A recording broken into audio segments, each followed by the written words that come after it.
what makes a good life?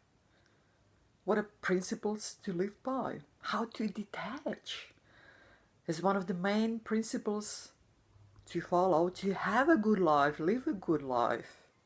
How to detach. Why is there a need to detach? Because we are too involved. We are too attached to all sorts of things, all sorts of life, other human beings, animals, plants, and all sorts of material things. I don't even want to start counting them. There are just too many.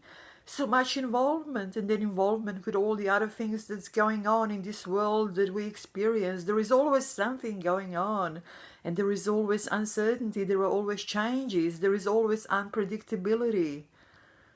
Too much of everything, and then we get involved in all that. It becomes all so messy, so much involvement, so much attachment.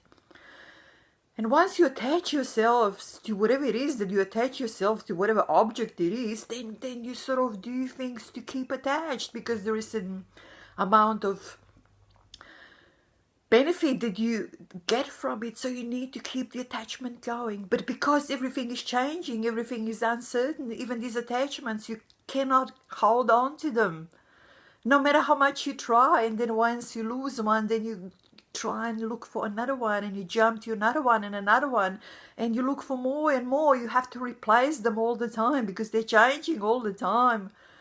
Oh wow, it's such a mess, it's such a frenzy, it's such an imprisonment, always just being attached and substituting one attachment with another and another, and everything is changing. So you're always in some sort of a chase, always in some sort of a movement, frenzy, looking for more attachments, looking for more benefits, pleasures, whatever it is that you derive out of these attachments. It never ends. It just ends when you die. Oh well, you think so anyway, isn't it? So too much attachment, too much involvement. And because everything is changing, even these attachments and involvements are changing, and you need to replace them all the time. You need to chase them all the time. No peace, no steadiness, no calmness, no sort of certainty about anything. So how to detach? Do you detach by sort of focusing on certain attachment and then just trying to pull back? Do you practice detachment? No, you don't. Practicing detachment brings just more attachment, because you focus on that thing, you think about that thing that you want to detach from, and even it comes even more into your mind, it comes even more into your life, and it becomes even more difficult to detach. So practicing detachment is not the way. You need to sort of develop an attitude which says, I don't care, I'm not bothered, it doesn't concern me. All these objects that I can be attached to, all these objects that I can sort of be involved with, they do not concern me.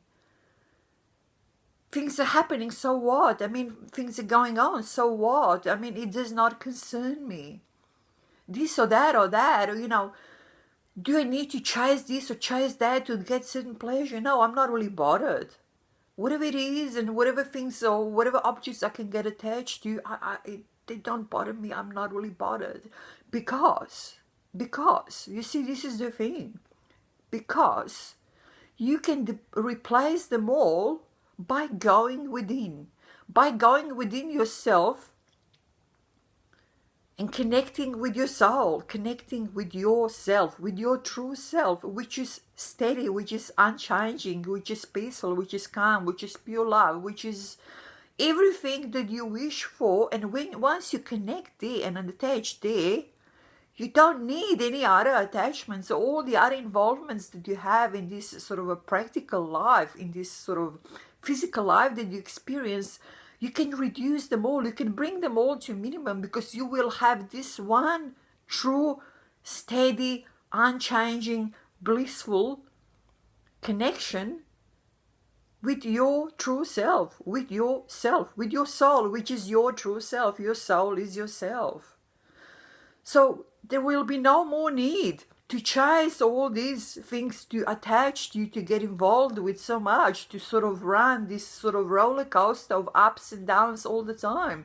Because once you connect within, you connect with your soul, you connect with your true self, the need for all these other attachments will sort of subside.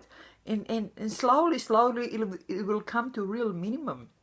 They will not affect you anymore.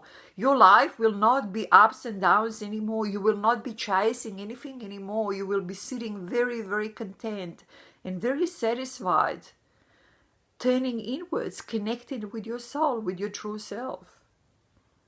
It is not difficult to do. You see, this is the point. What is needed in life, what makes a good life, what makes life good is really a certain calmness, steadiness, understanding of life, of the whole structure of life, what it is all about, and what are the rules that govern it, because life is a structure and it has different layers, and each layer has different rules.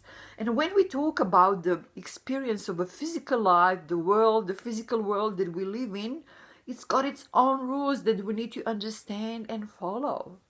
And once we do that, the whole quality of life, the whole perception of life, of what life is, will expand and will become so much more steady, peaceful, calm, and even blissful, more and more and more, the more we sort of connect with the other layers of the consciousness, not just with the lowest physical layer, which is the physical everyday existence on the physical level, on the level of a physical life, on the level of the world that is so uncertain and unpredictable. So we need to separate from the mind, because it is the mind. It is the mind that causes all these attachments, that causes all these involvements. It is the mind that is searching for them all the time. There is searching for something, is searching for some sort of a happiness, for some sort of attachment to get this happiness from, because mind is always changing, mind is always working.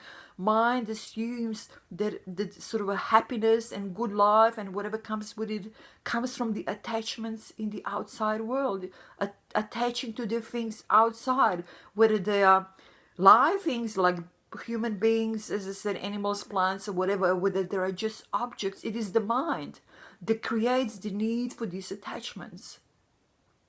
So you need to separate from the mind and understand that the mind is just a tool that you have as a soul, as a spirit, to conduct the life on the physical level, on the level of a physical experience. That's all there is. Nothing else. It is a tool.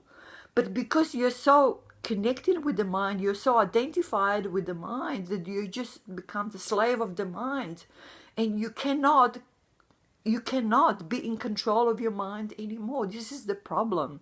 That's why your mind is leading you from one attachment to another, is leading you in this chase that is just in vain, because you will never ever find any lasting satisfaction or even happiness in what your mind is telling you to do, or what your mind is pushing you to do, pursuing all these attachments in the outside world. The happiness, the good life, does not lie there. And the principles of life that you need to sort of respect and follow are not governed by the mind. Enough for today, isn't it? I think so. Take care. Cheers.